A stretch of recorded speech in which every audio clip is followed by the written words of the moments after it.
sini saya mau menjelaskan sedikit materi dengan judul Objek Kajian Sosiologi. Apa sih pengertian sosiologi itu? Secara terminologi, sosiologi berasal dari bahasa Latin dan Yunani, yakni kata socius, yang berarti kawan, berkawan, ataupun bermasyarakat. Sedangkan logos berarti ilmu. Jadi secara harfiah, istilah sosiologi dapat diartikan ilmu tentang masyarakat. Sedangkan pengertian sosiologi menurut para ahli, yang pertama, menurut French dan Warrens, sosiologi adalah ilmu yang mempelajari hubungan antara manusia dalam kelompok. Dalam konteks ini, interaksi yang dibangun individu dalam lingkungan masyarakat merupakan fokus kajian sosiologi. Yang kedua, menurut Max Weber, sosiologi adalah ilmu yang berupaya memahami tindakan-tindakan sosial. Yang selanjutnya, apa sih pengertian paradigma sosiologi? Paradigma adalah pandangan yang digunakan dalam melihat suatu kejadian atau suatu fenomena. Sedangkan sosiologi sebagai ilmu pengetahuan yang memiliki objek kajian manusia, tentu saja memiliki cara pandang yang digunakan untuk melihat fenomena sosial yang terjadi di masyarakat. Jadi, paradigma sosiologi adalah suatu cara pandang yang digunakan oleh para sosiologi ataupun ilmuwan dalam melihat fenomena yang terjadi di masyarakat atau fenomena sosial. Selanjutnya, jenis-jenis paradigma sosiologi. Yang pertama, paradigma fakta sosial.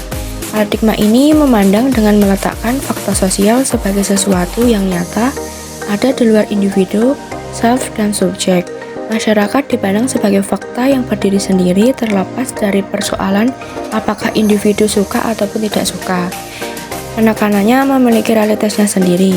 Garis besar paradigma ini terbagi menjadi dua, yaitu struktur sosial dapat dicontohkan seperti kelas, kasta, dan strata sosial.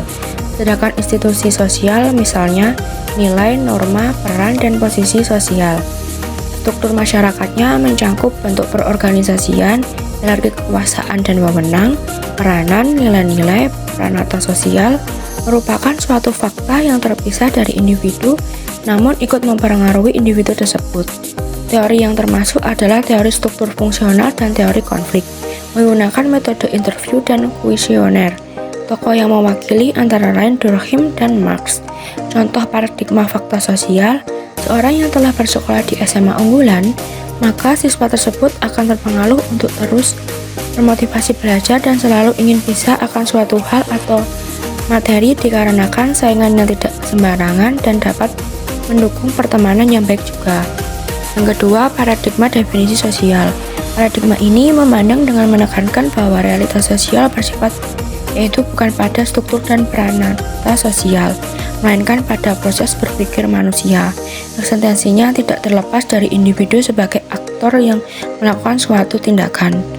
Teori yang termasuk adalah teori tindakan Weber, teori interaksionisme simbolik, dramaturgi, dan fenomenologi. Menggunakan metode observasi, contoh paradigma definisi sosial, si A menyadari korupsi itu melanggar hukum dan ingin memperbaiki hidupnya ke arah lebih positif. Ia memilih untuk mengundurkan diri dari institusi tersebut dengan nilai untuk mendekatkan diri kepada Maha Kuasa. Yang ketiga, paradigma perilaku sosial. Paradigma ini ialah cara pandang yang memusatkan perhatiannya pada hubungan antara individu dengan lingkungannya. Fokus kajian paradigma ini adalah perilaku dan perulangan perilaku.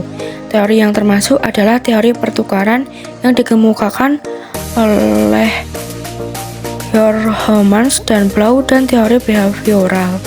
Metode yang banyak digunakan adalah eksperimen. Contoh paradigma perilaku sosial, seorang siswa yang bersekolah di suatu sekolah Islam, perilakunya akan mengikuti peraturan atau ketentuan yang diberikan oleh guru ataupun kepala sekolah tersebut, seperti memakai kerudung, tidak boleh pacaran, ataupun melanggar syariat Islam lain. Hal itu karena guru dan pengurus sekolah selalu memberikan contoh dan menganjurkan agar setiap siswa dan para anggota sekolah menaati semua peraturan dan ketentuan yang telah berlaku.